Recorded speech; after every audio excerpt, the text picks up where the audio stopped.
Hi friends, welcome back. ఏ వతన్ మేరే వతన్ మీనింగ్ ఏంటంటే ఇంగ్లీష్లో ఓ కంట్రీ మై కంట్రీ, తెలుగులో ఓ దేశమా నా దేశమా. ఇదొక historical biographical film directed by Kannan Iyer. ఎప్పుడో 2013లో డైరెక్ట్ చేశారు. లాస్ట్ మూవీ ఏక్ తీర్ దయాన్. 1942లో భారతదేశ స్వాతంత్ర పోరాటం గురించి, అందరూ స్వాతంత్ర్యం కోసం కలిసికట్టుగా పోరాడడానికి, ఒక మెసేజ్ని స్ప్రెడ్ చేయడానికి అండర్ గ్రౌండ్ రేడియో స్టేషన్ని ప్రారంభించిన Brave girl Usha Mehta biopic ఈ మూవీ. క్విట్ ఇండియా ఉద్యమ సమయంలో బ్రిటిష్ అధికారులతో ఎలా పోరాడారు ఇదంతా కూడా మీరు మూవీలో చూస్తారు. మూవీలో ప్లాట్ కూడా ఇదే.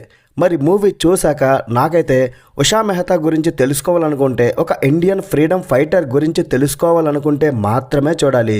మూవీలో ఇంట్రెస్టింగ్ పాయింట్ ఏంటంటే దేశభక్తి. బట్ మూవీగా చూస్తే మాత్రం నచ్చదు. చాలా slow, dull and boring and emotional less movie. చాలా సీన్స్ ఇంట్రెస్టింగ్గానే ఉంటాయి, కాదనట్లే. అవి అక్కడక్కడ మాత్రమే ఇంపాక్ట్ క్రియేట్ చేశాయి. స్క్రిప్ట్ ఆడియన్స్ని స్టోరీలో ఇన్వాల్వ్ చేయడంలో మ్యాక్సిమం సక్సెస్ అవుతుందనుకున్నా అక్కడే తేడా కొట్టేసింది. డైలాగ్స్ కూడా పర్లేదు.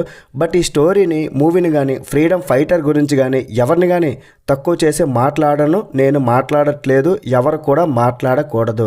ఎందుకంటే ఇలాంటి కాన్సెప్ట్ తీయాలనుకోవడం, దాన్ని ప్రజెంట్ చేయడం కూడా hats off to director and his team. వాళ్ళు పెట్టిన ఎఫర్ట్స్ కూడా మెచ్చుకోవాలి. ఎఫర్ట్స్ బాగున్నాయి, బట్ సినిమా మాత్రం బాగాలేదు. ఏదేమైనా సరే, ఒక ఫ్రీడమ్ ఫైటర్ గురించి తీసినప్పుడు అన్ని జాగ్రత్తలు అయితే తీసుకోవాలి. సరైన ఫేర్వెల్ ఆమెకు దక్కలేదని చెప్తా మూవీ పరంగా. నెక్స్ట్ ఏంటంటే, కాంగ్రెస్ పార్టీకి ఎక్కువ ప్రిఫరెన్స్ ఇచ్చినట్టు అనిపించింది ఇలాంటి ఎలక్షన్స్ టైంలో.